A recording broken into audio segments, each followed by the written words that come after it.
Assalamualaikum warahmatullahi wabarakatuh. Alhamdulillah, nahmaduhu wa nasta'inuhu wa nashkuruh wa na'udzu billahi min syururi anfusina wa min sayyiati a'malina. May yahdihillahu fala mudhillalah wa may yudlil fala hadiyalah.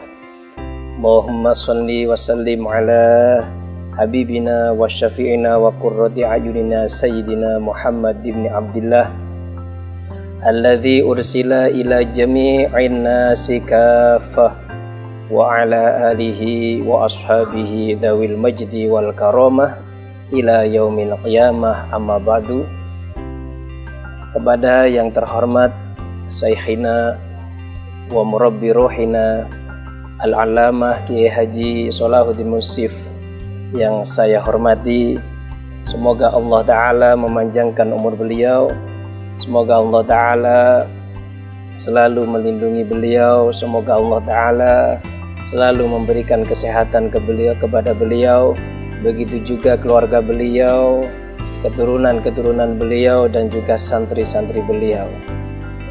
Kepada yang terhormat seluruh alumni Pondok Pesantren Ali Ba'alawi yang dimuliakan oleh Allah Ta'ala, dan seluruh para pengurus dan para santri Pondok Pesantren Ali Ba'alawi yang saya hormati.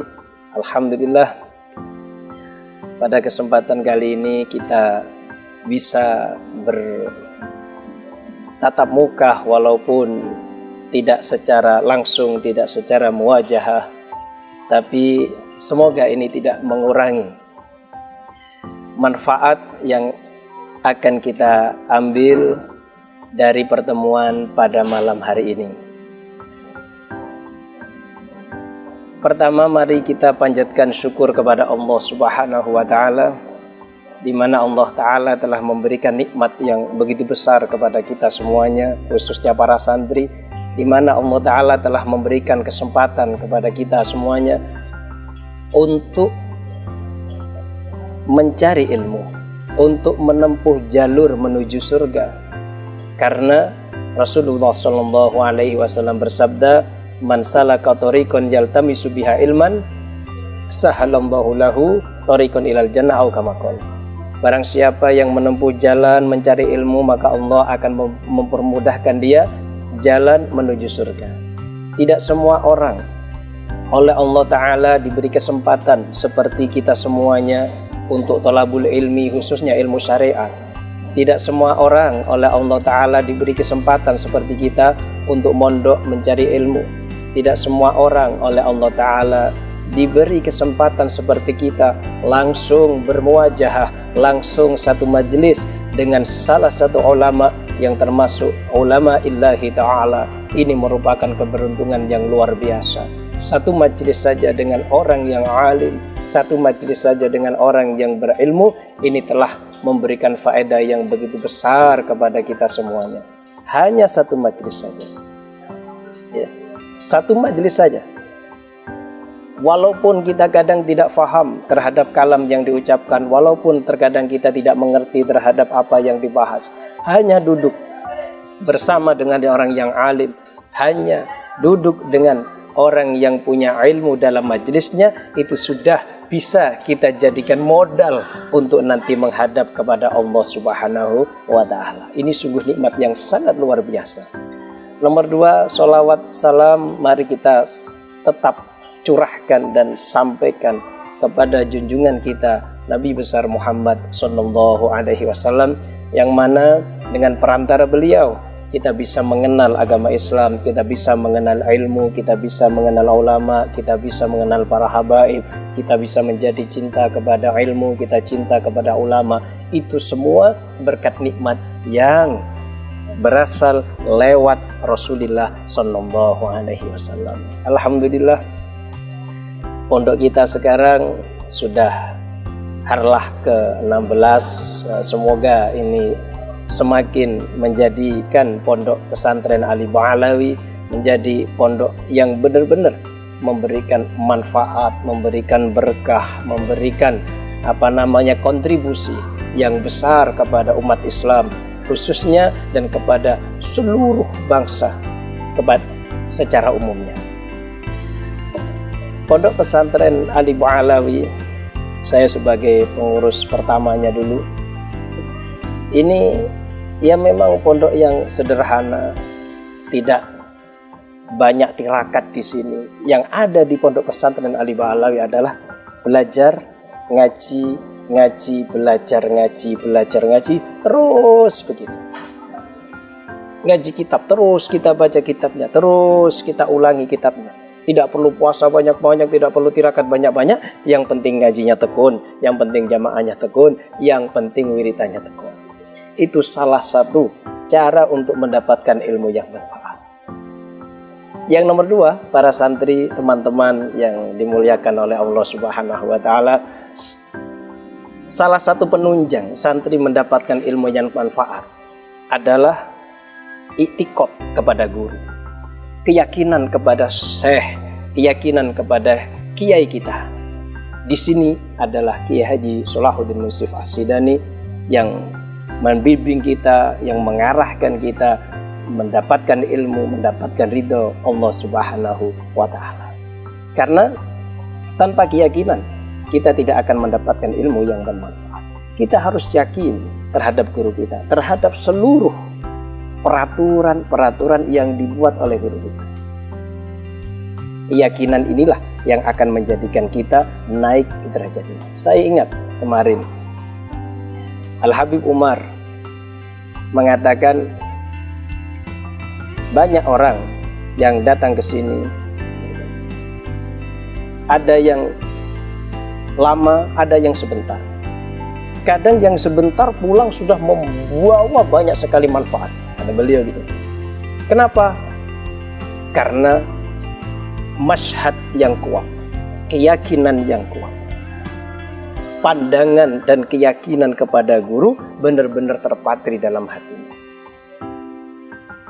Inilah yang perlu kita perbaiki saat ini. Keyakinan yang kuat kepada guru. Guru mengatakan A, kita A. Guru mengatakan B, kita B. Guru mengatakan lakukan, lakukan. Guru mengatakan jangan lakukan, jangan lakukan. Permintaan apapun kepada guru harus kita lakukan. Apapun yang disuruh oleh guru harus kita lakukan. Yang dilarang oleh guru, kita jangan sampai ngeyel untuk memintanya. I'tikad ini harus dijaga. Kalau guru ngelarang, jangan dilakukan. Ada kemungkinan di situ ada bahayanya, ada kemungkinan kita belum layak untuk mendapatkan sesuatu. Misalnya kita minta sesuatu tapi gurunya ngelarang. Jangan, misalnya mau nikah, wah Pak, Abah kalau ini mau nikah, gurunya Abah Salah ngatakan jangan. Bah, saya mau boyong, Abah Salah ngatakan jangan. Abah Salah kalau ngelarang jangan. Walaupun kita minta. Kadang mungkin guru kita tahu mana yang terbaik bagi kita, atau di situ ada bahayanya. Saya ingat dalam kitab Ahada Asyara Kaukaban fi Sama'i Misra. Di situ disebutkan satu kisah dari Imam Dunun Al-Misri. Dunun Al-Misri ini punya santri, banyak santrinya. Salah satu santrinya ini sudah bersama beliau selama 1 tahun. Setelah itu beliau sowan ini santri kepada Dunun Al-Misri. Dia ngomong begini mukadimahnya, ya Syekh, saya sudah lama bersama dengan engkau, setahun saya selalu bersama engkau, setahun saya selalu ngaji bersama engkau, maka hak saya telah wajib bagi engkau. Dan orang-orang mengatakan kepada saya bahwa engkau ini mengetahui tentang Al-Ismul A'zam, maka tolong beritahu saya Ismul A'zam. Tolong ajari saya Ismul A'zam.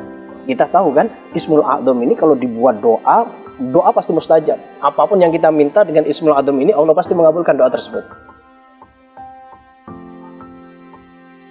Lalu sama Dzunun, santri nggak dikasih. Malah Dunun tanya kepada si santri, kau kenal nggak si Fulan di sana itu? Santri mengatakan, iya kenal saya. Ya, sekarang saya utus kamu, saya perintahkan kamu untuk menyampaikan ini barang kepada si Fulan. Imam Dunun Al-Misri menyerahkan barang kepada si santri tadi, sebuah nampan ada tutupnya di situ. Nampan ada tutupnya. Udah. Di atasnya ada mindilnya, ada sapu tangannya. Dibawa sama santri. Di tengah perjalanan si santri ini agak heran. Ini kok kempes sekali, kok ringan sekali, ini sebenarnya apa sih itu? Ketika mau melewati jembatan, ini si santri tertarik hatinya untuk melihat ini kok kempes, ini sebenarnya apa sih barangnya? Sama si santri dibuka.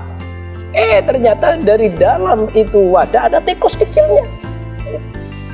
Si santri marah-marah. Ini gimana nih sih? Ini pasti Dunun ini ngece saya ini pasti. Dunun ini pasti meremehkan saya, pasti menghina saya. Maka santri terus pulang menemui gurunya si Dunun dalam keadaan marah-marah. Pulang marah sama kiainya. Ya kadang kan santri kan gitu, marah sama kiainya. Dia pulang marah kepada kiainya. Sampai ke rumahnya Dunun Al-Misri. Dalam kondisi marah, Dunun cuma tersenyum saja. Katanya Dunun Al-Misri, saya sudah tahu ceritanya. Kau gak perlu cerita, saya sudah tahu. Kata Dunun Al-Misri, kamu saya beri amanah untuk menyampaikan barang ini kepada si Fulan, itu saja kamu tidak bisa dipercaya. Kamu membukanya. Padahal ini amanah yang harus kau sampaikan kepada si Fulan. Amanah kecil aja kau tidak bisa menjaganya. Bagaimana dengan al-ismul a'zam? Katanya Dunun Al-Misri. Bagaimana dengan al-ismul a'zam? Wong kecil saja. Yang kecil saja kau tidak bisa menjaganya. Bagaimana dengan al-ismul a'zam? Katanya Dunun Al-Misri. Makanya teman-teman para santri yang dimuliakan oleh Allah Ta'ala, ketika guru kita mengatakan jangan, jangan. Ketika guru kita mengatakan lakukan, lakukan. Kita itikot. Yang terbaik adalah apa yang dikatakan oleh guru kita. Kita harus beritikot di sana. Kita harus yakin. Jangan sampai ngeyel dengan peraturan yang telah ditetapkan oleh guru. Jangan sampai kita menentang apa yang telah ditetapkan oleh guru. Jangan sampai nentang. Itu berbahaya sekali. Jangan nentang karena guru tahu yang terbaik bagi kita. Misalnya begini, santri nggak boleh keluar, tapi melihat kiainya keluar terus misalnya ini lah ya. Wah enak ya, santri nggak boleh keluar tapi guru kita keluar terus, misalnya begitu. Guru ini tahu yang terbaik bagi santri. Saya ingat juga ini termasuk karomahnya Dunun Al-Misri berkaitan dengan masalah santri yang agak ngeyel-ngeyel begini. Ya, santri yang agak ngeyel terhadap peraturan yang diberikan oleh gurunya. Dunun Al-Misri ini punya santri yang model kayak gini nih, agak ngeyelan dengan peraturan guru. Imam Dunun Al-Misri itu punya peraturan santri tidak boleh makan roti yang enak-enak, yang manis, yang ada itu tidak boleh. Makannya hanya roti dari gandum dan itu pun hanya dengan uyah. Uyah itu apa artinya? Garam. Jadi nggak boleh makan selain roti dan garam. Tapi Imam Dunun Al-Misri ini yang dimakan adalah roti yang enak-enak, yang manis-manis. Sehingga salah satu santrinya ini protes kepada Dunun Al-Misri, ya Syekh, gimana engkau ini melarang kita makan roti yang terbuat dari gandum? Engkau melarang kita makan roti yang enak-enak, roti yang manis-manis, tapi engkau makan roti yang manis-manis, sedangkan engkau cuma memberikan kita izin untuk makan roti yang gak enak, terbuat dari gandum dan hanya dengan garam saja. Ini gimana sih Syekh? Dunun Al-Misri tidak marah ditentang oleh santrinya yang demikian itu. Dunun Al-Misri cuma mengatakan begini, sini katanya Dunun, tolong mangkok ini engkau letakkan di atas sana. Bawa mangkok ini, keliru ya, katanya Dunun Al-Misri, ini bawa mangkok ini ke tempat yang paling jauh dari rumah ini, katanya Dunun. Maka si santri ngambil mangkok dari sang gurunya, dibawa ke tempat yang paling jauh. Setelah santri mencapai tempat yang paling jauh, kata Dunun Al-Misri, Dunun Al-Misri langsung memanggil itu mangkok. Ya Qas'ah, ta'al. Mangkok itu terbang mendatangi Imam Dunun Al-Misri. Setelah itu Dunun Al-Misri mengatakan kepada santrinya, wahai santri, kalau kamu sudah bisa mencapai makom seperti ini, kamu boleh makan roti yang enak, katanya. Ini para teman-teman yang dimuliakan oleh Allah Ta'ala. Jadi seluruh peraturan guru jangan sampai kita menentangnya. Kalau jenengan sudah bisa alim sealim-alimnya, sudah silahkan boleh keluar dari pondok pesantren. Kalau belum, jangan dulu ngeyel. Guru mengatakan nggak boleh keluar, ya jangan keluar dulu. Inilah, kuatkan i'tiqad kita, kuatkan masyhad kita, keyakinan kita kepada guru kita. Disitulah insya Allah letaknya ilmu yang bermanfaat. Disitulah letaknya barokah. Idil fatah hasba'ti qadhi rufi wa kullu man lam ya'taqid lam yantafi. Dan ingat, jangan terburu-buru, ya, fala takun ajilan bil amri tadlubuhu falaisa yuhmadu qabla nujji buhranu. Jangan terburu-buru terhadap apapun yang kau cari. Kau pengen cepat hatam, kau pengen cepat keapal, kau pengen cepat boyong, jangan terburu-buru. Pelan-pelan saja, ikuti aturan yang ditetapkan oleh Syekh. Ketika saya mengatakan kau sudah akad, sudah hikmah dulu 10 tahun, ya 10 tahun. Hikmah dulu 2 tahun, ya 2 tahun gitu. Ikuti saja peraturan guru. Dan ingat, jangan sampai keyakinan kepada guru itu berkurang. Ada satu cerita, ini perlu kita tiru cerita ini. Diceritakan oleh Syekh Omar bin Husain Al-Khatib kemarin ketika saat kita ngaji di Yaman. Setelah maghrib kita ngaji fikih bersama beliau. Beliau mufti yang ada di sana. Ini bangsanya Al-Khatib. Pada saat itu beliau menceritakan satu kisah tentang Ibnu Hajar Al-Haytami dan Imam Romli. Ini mereka semuanya 3 orang, satunya saya lupa, Imam Khatib kayaknya. Ini hidup bersama di Mesir. Ketiga orang ini hidup di Mesir dan istri-istri mereka kadang bertemu. Ibnu Hajar ini termasuk orang yang miskin. Ketika istri-istri Ibnu Hajar, Imam Al-Romli dan ulama yang lain kumpul, ini mereka sama ngerasani, menggunjing, dan istilahnya agak menghina terhadap Ibnu Hajar karena orangnya miskin. Istri Ibnu Hajar ini merasa malu mungkin ya. Terus setelah itu pulang nemui suaminya. Mas, ini gimana ini, orang-orang sama menghina kamu karena kamu ini termasuk orang yang miskin, katanya. Artinya istrinya kepingin agar Ibnu Hajar ini menjadi orang yang kaya, supaya tidak dihina lagi. Jadi yang menghina itu termasuk istrinya Imam Romli. Imam Romli ini kalau sekarang gusnya Ibnu Hajar. Karena Ibnu Hajar ini ngaji kepada bapaknya Imam Romli, yaitu Ahmad Ar-Romli. Ngaji di situ, maka gusnya. Ibnu Hajar langsung ngajak istrinya, ayo Dik, ikut saya. Diajaklah ke sumur, Ibnu Hajar menimba di situ. Alhasil yang diambil oleh Ibnu Hajar dari dalam timba bukanlah air tapi emas. Subhanallah. Dikasihkan sama istrinya. Dek, yang kamu pilih aku apa pilih emas? Waduh. Istrinya mikir, ini perempuan akilah, perempuan solihah. Ya mas, saya milih engkau. Ya sudah, kalau engkau milih saya, berarti hidup seperti ini, seadanya. Dibuang lagi tuh emas ke dalam sumur.